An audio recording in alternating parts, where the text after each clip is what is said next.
सुन लो, अगर आप भी शाम को बिस्तर पर बैठकर खाना खाते हो तो आज की ये बात आपकी रूह तक हिला देगी, क्योंकि ये आदत दिखने में भले छोटी लगे, लेकिन इसके पीछे ऐसे भयावह संकेत छिपे हैं जो घर की सुख, शांति, सेहत और लक्ष्मी तीनों को चुपचाप नष्ट कर देते हैं।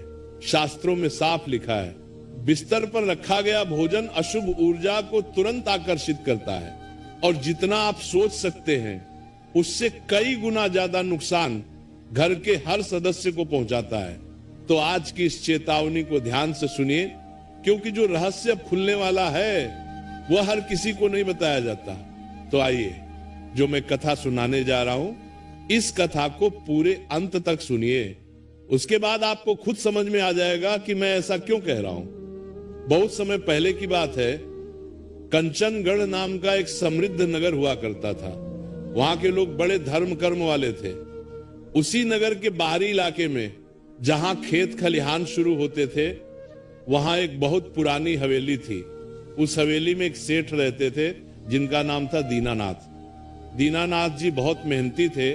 उन्होंने अपनी जवानी में दिन रात एक करके बहुत धन कमाया था। उनके गोदाम अनाज से भरे रहते थे और तिजोरी धन से। लेकिन कहते हैं ना कि धन आना एक बात है और धन का टिकना दूसरी बात। लक्ष्मी चंचल होती है, उसे रोकने के लिए घर में पवित्रता और नियमों का पालन होना बहुत जरूरी है। सेठ दीनानाथ का परिवार बहुत बड़ा था। उनके 4 बेटे थे और चारों का विवाह हो चुका था। घर में बहुएं थीं, पोते पोतियां थे, सब कुछ ठीक चल रहा था। लेकिन धीरे धीरे उस घर में एक अजीब सा आलस्य फैलने लगा। पहले के समय में लोग जमीन पर बैठकर, आसन बिछाकर, परमात्मा को भोग लगाकर भोजन करते थे। रसोई की एक मर्यादा होती थी। लेकिन दीनानाथ जी के घर में जैसे जैसे पैसा बढ़ा, वैसे वैसे सुख सुविधाएं तो आईं, मगर संस्कार पीछे छूटने लगे। शाम का समय था, सूरज ढल चुका था और गोधूली बेला बीत चुकी थी। हवेली के बड़े से आंगन में तुलसी का चौरा था, जहां दिया जल रहा था। लेकिन घर के अंदर का नजारा कुछ और ही था। सेठ जी का सबसे छोटा बेटा, जिसका नाम मदन था, वो अपनी पत्नी सुमति के साथ अपने शयन कक्ष बेडरूम में था। सुमति नई नई ब्याह कराई थी और उसे घर के पुराने नियमों का इतना ज्ञान नहीं था, या यूं कहें कि उसे आराम पसंद था। मदन दिन भर दुकान पर काम करके थका हारा आया था। उसने सुमति से कहा, अरे भाग्यवान, आज शरीर बहुत टूट रहा है, नीचे बैठकर खाने की हिम्मत नहीं है। तुम ऐसा करो, भोजन की थाली यही बिस्तर पर ले आओ, हम दोनों यहीं बैठकर आराम से बातें करते हुए भोजन कर लेंगे। सुमति ने भी सोचा कि पति थके हुए हैं, इसमें क्या हर्ज है। वो रसोड़े में गई और चांदी की थालियों में 56 भोग परोस कर ले आई। मखमल के गद्दों वाला वो बिस्तर जिस पर हम सोते हैं, जिस पर हम विश्राम करते हैं, आज उसी बिस्तर पर अन्न देवता को रख दिया गया। भक्तों, ध्यान से सुनिएगा, क्योंकि यहीं से उस घर की बर्बादी का बीज बोया गया। बिस्तर सोने के लिए होता है, वह अपवित्र माना जाता है क्योंकि हम उस पर सोते हैं, पसीना आता है, और भी कई क्रियाएं होती हैं। और अन्न तो साक्षात ब्रह्म है। जिस अन्न को हम मस्तक से लगाकर ग्रहण करते हैं, उसे उन्होंने उस बिस्तर पर रख दिया। मदन और सुमति बिस्तर पर पालथी मारकर बैठ गए और हंसी ठिठोली करते हुए भोजन करने लगे। खाते खाते अन्न के कई दाने, दाल की बूंदें और जूठन उस बिस्तर की चादर पर गिरते रहे। उन्होंने ध्यान ही नहीं दिया कि जिस बिस्तर पर वे रात को सोएंगे, उसी पर अन्न का अपमान हो रहा है। उसी रात एक अजीब घटना घटी। जब पूरा घर सो रहा था तो सेठ दीनानाथ को एक सपना आया। उन्होंने देखा कि उनके घर के आंगन से एक दिव्य स्त्री लाल वस्त्र पहने बहुत उदास होकर मुख्य द्वार की ओर जा रही है। सेठ जी ने सपने में ही दौड़कर उनके पैर पखे और पूछा, हे देवी, आप कौन हैं और मेरे घर से रूठकर क्यों जा रही? उस स्त्री ने मुड़कर जो कहा, उसे सुनकर सेठ जी का पसीना छूट गया। देवी ने कहा, दीनानाथ, मैं तुम्हारे घर की बरकत हूं। मैं अन्नपूर्णा का ही एक रूप हूं। जिस घर में अन्न का सम्मान नहीं होता, जहां बिस्तर पर बैठकर भोजन किया जाता है और जहां अन्न के कण जूठे बिस्तर पर रौंदे जाते हैं, वहां लक्ष्मी तो क्या, दरिद्रता भी अपना डेरा जमा लेती है। तुम्हारे घर में अब अन्न का अपमान शुरू हो गया है। जहां भोजन की पवित्रता नहीं, वहां विचारों की पवित्रता नहीं रह सकती, और जहां विचार दूषित होंगे वहां कलह होगा, बीमारी आएगी और धन पानी की तरह बह जाएगा। सेठ जी है बाकर नींद से जागे, उनका गला सूखा हुआ था, रात के 2 बज रहे थे। उन्होंने सोचा कि यह केवल एक बुरा सपना है, लेकिन उनका मन नहीं माना।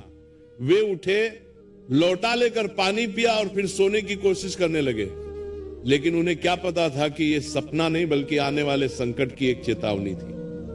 अगली सुबह जब मदन उठा तो उसका शरीर तप रहा था, उसे तेज बुखार था। घर में वैद्य जी को बुलाया गया। वैद्य जी ने नाड़ी देखी और जड़ी बूटियां दी, लेकिन कोई असर नहीं हुआ। और केवल मदन ही नहीं, धीरे धीरे घर का माहौल बदलने लगा। जो भाई कल तक एक दूसरे पर जान छिकते थे, अब छोटी छोटी बातों पर उनमें तकरार होने लगी। सुमति जो इतनी सुशील थी, उसका स्वभाव भी चिचिया होने लगा। वह बिना बात के नौकरों पर चिल्लाने लगी। घर में जो शांति थी वह कपूर की तरह उड़ गई। भक्तों, आप सोच रहे होंगे कि एक बार बिस्तर पर खाना खाने से इतना सब कैसे हो गया। देखिए, शास्त्रों में कहा गया है कि जैसा खाए अन्न वैसा होए मन। जब हम बिस्तर पर बैठकर बिना शुद्धि के भोजन करते हैं तो उस भोजन में तमोगुण, नकारात्मक ऊर्जा प्रवेश कर जाता है। बिस्तर आलस्य और निद्रा का प्रतीक है। जब हम वहां भोजन करते हैं तो हमारे शरीर में आलस्य भर जाता है। वह ऊर्जा हमारे विचारों को गंदा करती है, और मदन के साथ यही हो रहा था। वह बिस्तर पर खाना खाता, वहीं हाथ पोंछ लेता और उसी जूठे बिस्तर पर सो जाता। इससे उसके आसपास नकारात्मक शक्तियां इकट्ठा होने लगी थी। एक दिन एक बूढ़े महात्मा उस नगर से गुजर रहे थे। वे त्रिकालदर्शी थे, मतलब वे भूत, भविष्य और वर्तमान को जान सकते थे। वे भिक्षा मांगते मांगते सेठ दीनानाथ की हवेली के द्वार पर पहुंचे। उन्होंने आवाज लगाई, भिक्षाम देहि। सुमति उस समय आंगन में ही थी। उसने महात्मा को देखा, लेकिन उसका मन इतना भारी और खिन्न था कि उसने आदर करने के बजाय रूखे स्वर में कहा, बाबा आगे जाओ, अभी घर में बहुत परेशानी चल रही है। किसी के पास समय नहीं है। महात्मा जी की आंखों में एक चमक थी। उन्होंने सुमति के चेहरे को नहीं बल्कि उस घर के वातावरण को पढ़ा। उन्होंने मुस्कुराते हुए कहा, बेटी परेशानी तो आएगी ही। जिस घर में सैया, बिस्तर और थाल भोजन का भेद मिट जाता है, वहां राहु और केतु अपना प्रभाव दिखाते हैं। तुम्हारे घर की हवा में अन्न के रोने की आवाज आ रही है। सुमति ये सुनकर सन्न रह गई। उसे समझ नहीं आया कि ये महात्मा क्या कह रहे हैं। वह दौड़कर अपने ससुर जी यानी सेठ दीनानाथ को बुला लाई। सेठ जी ने आते ही महात्मा के चरण छुए। महात्मा ने सेठ जी के माथे पर चिंता की लकीरें देखी और बोले, सेठ तुम्हारा घर तो सोने का था, लेकिन अब यह मिट्टी का होता जा रहा है। क्या तुम्हारे घर में कोई नियम टूटा है? क्या अन्न का अपमान हो रहा है? सेठ जी की आंखों में आंसू आ गए। उन्होंने कहा, महाराज मुझे नहीं पता क्या हो रहा है।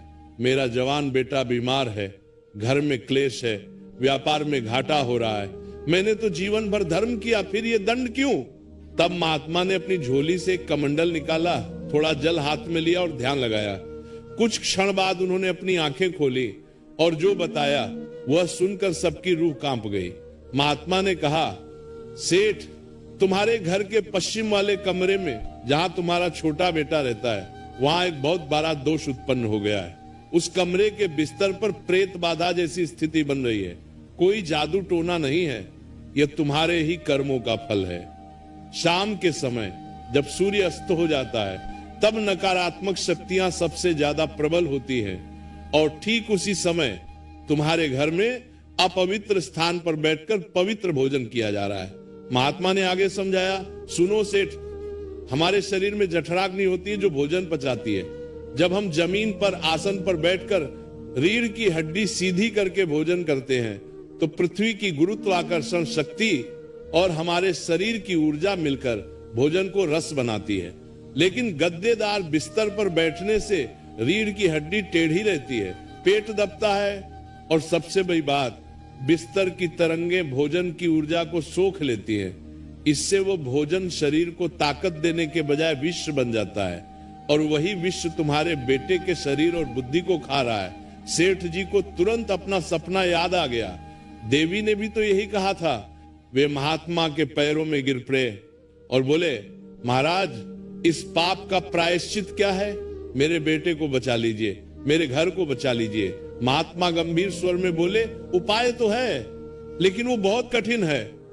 तुम्हें उस गलती को जड़ से उखाड़ना होगा और अन्न देवता को फिर से मनाना होगा। क्या तुम और तुम्हारा परिवार इसके लिए तैयार है? महात्मा जी की बात सुनकर पूरा परिवार सन्न रह गया था। सेठ दीनानाथ ने हाथ जोड़कर कहा, महाराज, हम सब कुछ करने को तैयार हैं, आप बस आज्ञा दीजिए। महात्मा जी ने अपनी गंभीर दृष्टि मदन पर डाली, जो बुखार से तप रहा था और जिसके चेहरे पर एक अजीब सी कालिमा, एक कालापन छा गया था। महात्मा बोले, सेठ, सबसे पहले तो उस बिस्तर को, उस गद्दे को जिस पर बैठकर भोजन का अपमान हुआ है, उसे तुरंत घर से बाहर निकलवाओ और उसे जला दो। उसे किसी गरीब को दान भी मत देना, क्योंकि जो नकारात्मक ऊर्जा उसमें समा गई है वो जिस घर में जाएगी वहां तबाही मचाएगी। सुनने में ये बात छोटी लगती है भक्तों, लेकिन सोचिए उस समय उस मखमली गद्दे की कीमत क्या रही होगी। लेकिन सेठ ने एक पल भी नहीं सोचा। उन्होंने तुरंत नौकरों को बुलाया। जब वो गद्दा आंगन में लाकर जलाया गया तो सबने देखा कि उसमें से जो धुआं निकल रहा था वो सामान्य धुएं की तरह नहीं था, बल्कि उसमें से एक बहुत ही दुर्गंध आ रही थी, जैसे कोई ससा हुआ मांस जल रहा हो। यह इस बात का सबूत था कि अन्न के अपमान से पैदा हुई नकारात्मकता किस हद तक उस बिस्तर में घुस चुकी थी। इसके बाद महात्मा ने दूसरा और सबसे कठिन नियम बताया।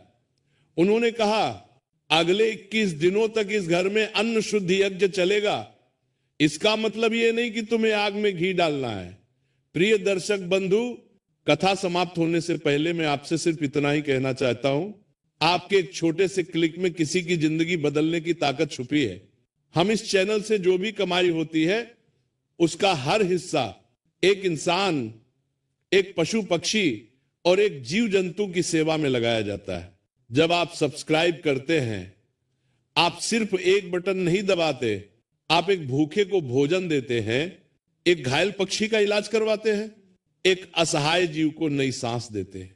शायद आप सोचें, मेरे सब्सक्राइब से क्या होगा? तो मैं दिल से कहता हूं, आपके एक सब्सक्राइब से एक जिंदगी मुस्कुराती है। तो आज अगर आपके दिल में जरा सा भी प्यार है, थोड़ी सी भी करुणा है, अगर आपको लगता है कि हम किसी के लिए कुछ अच्छा कर रहे हैं, तो इस नेक काम में बस एक लाइक और सब्सक्राइब से जुड़ जाइए। आपका हर क्लिक पे किसी की उम्मीद बन जाता है, किसी की प्रार्थना बन जाता है। तो आइए हम मिलकर सिर्फ कथा न सुने, बल्कि किसी जीवन के रक्षक भी बने। अभी सब्सक्राइब करिए और प्रेम का यह संदेश आगे बढ़ाइए। जय राधे राधे।